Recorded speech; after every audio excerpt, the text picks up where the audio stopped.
Okay, tonight, we've got the Noble CS carbon fiber grill for the WRX. Definitely a nice looking carbon weave here. One thing to note that I confirmed with import image is there's only 3 screw holes on either side. 2, and the third one here. There's nothing in the middle. They give you a ton of screws, but you're only going to be using 6. So 3 on each side. You can see them in the video. There's 1 here, and there. So that's it. Very light. The grill is attached in a couple places with hooks, but yeah, it almost feels like it's made out of paper mache. Anyway, pretty simple process. There's plenty of videos online. Remove the bumper. We've got, let's see, I want to say these are 10 millimeter. I'll check, but you got some bolts here, some pop clips. You got to take them all off around the edge. A couple pop clips here in the wheel well, and I don't know how many. There's probably like 6 or something. Sorry about the hand. There's probably, you can see one of them up in here. There's several of them that run around the lip that you have to take off, and then you just pull the edges off carefully. And make sure if you have fog lights on the trim model you have, that you disconnect them. Put in some kind of carpet or something, shop towel or something down to make sure you don't scratch it. But pull this off real quick and get it installed. So it looks like we have 8 clips total on the bottom. I'll show you real quick. Get my light out here. Okay, you got one in the corner right there. You've got, sorry for the bounce, one there. Another one over. So you skip this one, sorry. This one right here, you got one here, and the same on the other side. So you got 1 in the corner, 2,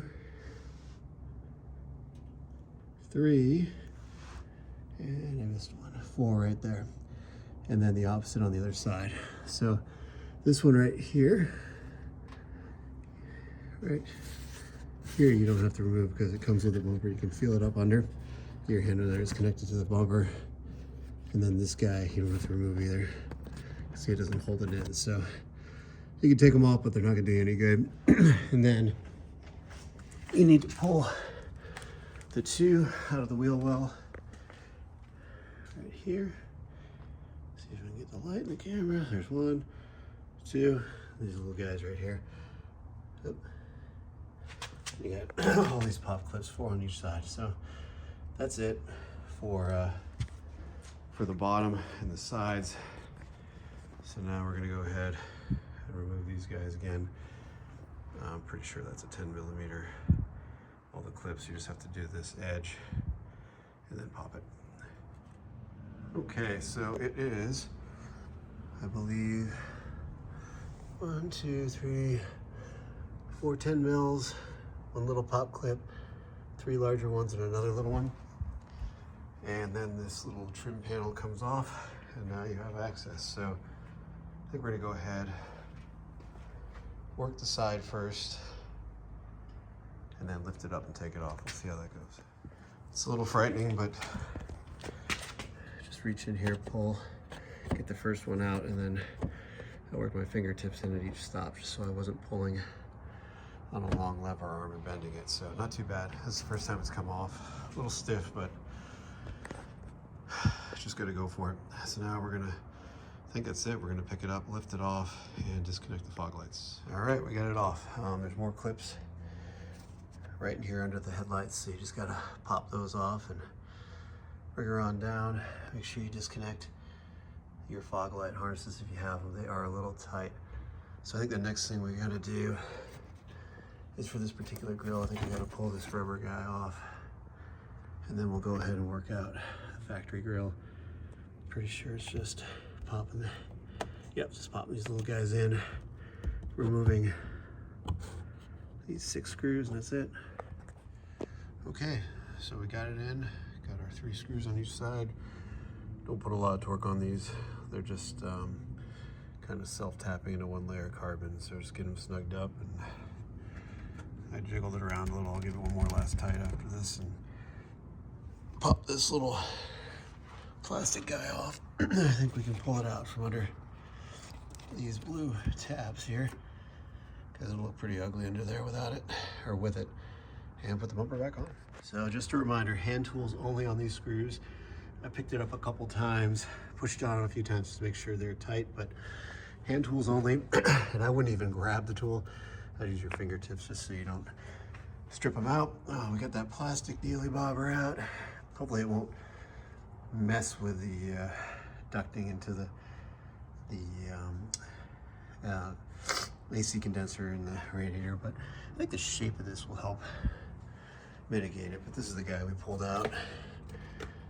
It may serve a little bit of a purpose, but I don't know. And then I pull those ugly blue guys out too. So it's time to put it back on, reverse order. There's the finished product. I like it a lot better. A lot more understated, not having the badge and everything. Got all the panels lined up. Make sure you put all your clips back in. Careful of your light when you're putting everything in. I hope that's a bug. Yep. These lights aren't cheap. Just take your time. Watch these panels, these panel edges when you're putting it back up, because they want to run into the bumper. Actually, that kind of the mounting tab up there, but it's definitely wouldn't be a good idea to take this off a lot, to be honest, because it's just a couple little tabs holding it together. So hopefully those 6 screws will hold together and we're all done.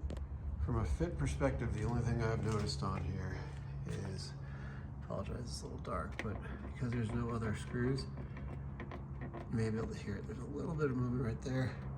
Pretty good up top, and you're real good in the corner where the hardware is, but I don't know if you can see it. There's just a tiny bit of movement in there. It's not bad. I don't think it's end of the world, but just because the way this is made, they can't put the screws in the carbon fiber sections in the front.